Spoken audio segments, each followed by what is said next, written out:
নিৰ্বাচনী গৰম বতাহ চলা পৰিলক্ষিত হৈছে।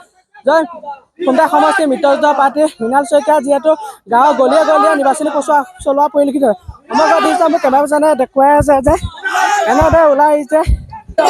কি ক'ব আজি নিৰ্বাচনী প্ৰচাৰ ওলাই আহিছে, আপুনি কি ক'ব? মোৰ এইবিলাক নিৰ্বাচনী প্ৰচাৰ নহয়, এইবিলাক মোৰ নিৰ্বাচনী ভ্ৰমণ। আজি 6ষ্ঠ দিনা মই নিৰ্বাচনী ভ্ৰমণত ওলাইছোঁ আৰু ইতিমধ্যে 3খনমান গাঁও মই ভ্ৰমণ কৰিলোঁ আৰু কেইবাখনো গাঁও ভ্ৰমণ কৰিলোঁ।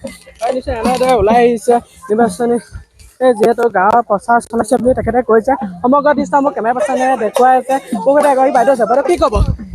আমি ৰাইজ আজি ওলাই আহিছোঁ খুমটা সমষ্টিৰ বিধায়কক সকলো ৰাইজে জয়যুক্ত কৰিব আৰু তেখেতে আমাৰ খুমটা সমষ্টিৰ মৃণাল শইকীয়া ডাঙৰীয়া জয় হ'বই আৰু তেওঁ অতি টিপল ৰূপত জয় হ'বৰ বাবে আমাৰ ৰাইজৰ আশীৰ্বাদ সকলোৰে আছে।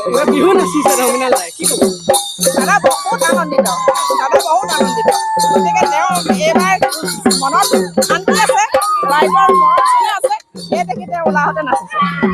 এনেদৰে দেখিবলৈ পাইছে খুমটা সমষ্টিৰ বিধায়ক মৃণাল শইকীয়া যিহেতু নিৰ্বাচনী প্ৰচাৰ গাঁৱৰ গলিয়ে গলিয়ে চলোৱা পৰিলক্ষিত হৈছে। সমগ্ৰ দৃশ্য মোক কেমেৰা পাৰ্চনে দেখুৱাই আছে যে তেখেতৰ লগত এইসকল ৰাইজ এনেদৰে স্বতঃস্ফূৰ্তভাৱে ওলাই অহা পৰিলক্ষিত হৈছে। সমগ্ৰ দৃশ্য মোক কেমেৰা পাৰ্চনে দেখুৱাই আছে যে এনেদৰে এতিয়া খুমটা সমষ্টিৰ মিত্ৰজোঁটৰ যি প্ৰাৰ্থী মৃণাল শইকীয়া যে নিৰ্বাচনী প্ৰচাৰ চলোৱা পৰিলক্ষিত হৈছে।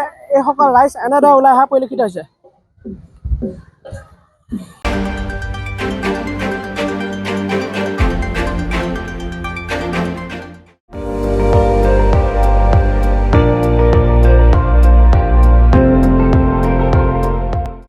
আপুনি চাই আছে ND24 সৰ্বশ্ৰেষ্ঠ নহয় সৰ্বোত্তমৰ দৌৰ।